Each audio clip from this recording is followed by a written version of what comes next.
In the tranquil offices of TrueSight Consulting, Joanna Gray sat across from her client, an anxious yet hopeful woman named Linda.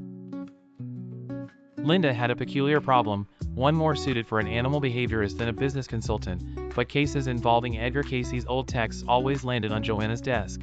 Her cat, Sage, had appeared out of nowhere and stubbornly refused to leave. Linda recounted how Sage arrived 3 weeks ago, immediately dictating the rhythm of her home. He slept on her laptop during Zoom calls, perched regally on her bookcase during client interviews, and shadowed her every move. Linda was both charmed and unnerved, and now she was seeking answers. The local vet had found nothing unusual. But Linda had a hunch. She'd read about Cayce's insight into pets and destiny, and she needed Joanna's perspective. After meticulously taking notes, Joanna opened her weathered copy of Cayce's readings. She explained, as Cayce often claimed, that we do not choose our cats, they choose us, for reasons interwoven in energy, karma, and unseen bonds. The idea was familiar yet radical. Joanna told Linda that Cayce regarded pet companionship, especially with cats, as more than mere coincidence. Animals could sense what humans need: healing, protection, or spiritual guidance. Linda sat quietly, considering the implications as Sage padded into the room and settled at her feet. Joanna continued, Cayce suggested that when a cat enters your life, it's responding to subtle cues or needs that you may not understand consciously. Sometimes, it could be to absorb anxieties, foster personal growth, or simply to serve as a silent companion through a pivotal transition, something Linda confessed was happening in her consultancy business.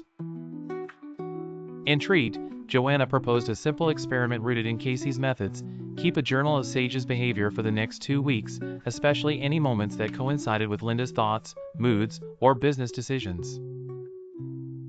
Meanwhile, Joanna would review recent consulting cases to identify any shadow patterns suggesting synchronistic animal appearances in her other clients' lives. Linda agreed, her skepticism softened by Sage's deep, unblinking stare. Over the next days, whenever Linda felt stress during a client crisis or felt joy after solving a tough case, Sage's presence became more pointed, nestling against her when doubt crept in, retreating only when Linda was actively confident and creative. At the next meeting, Joanna revealed patterns not just in Linda's notes but in historical consulting data. Multiple professionals had reported sudden, meaningful pet encounters during significant business turning points. Drawing on Cayce's perspective, Joanna presented a new theory, that animals weren't random companions but were closely aligned with transitional moments, acting almost as intuitive guides or barometers for their owners' states. With Cayce's philosophy as validation, Linda found herself regarding Sage with newfound respect.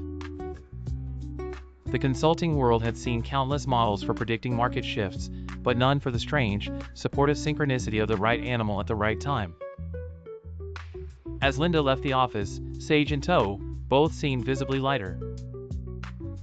Joanna typed up her conclusions for the next company newsletter. If a cat chooses you, consider the possibility that it is not random, but rather a sign that you are on the brink of personal or professional evolution.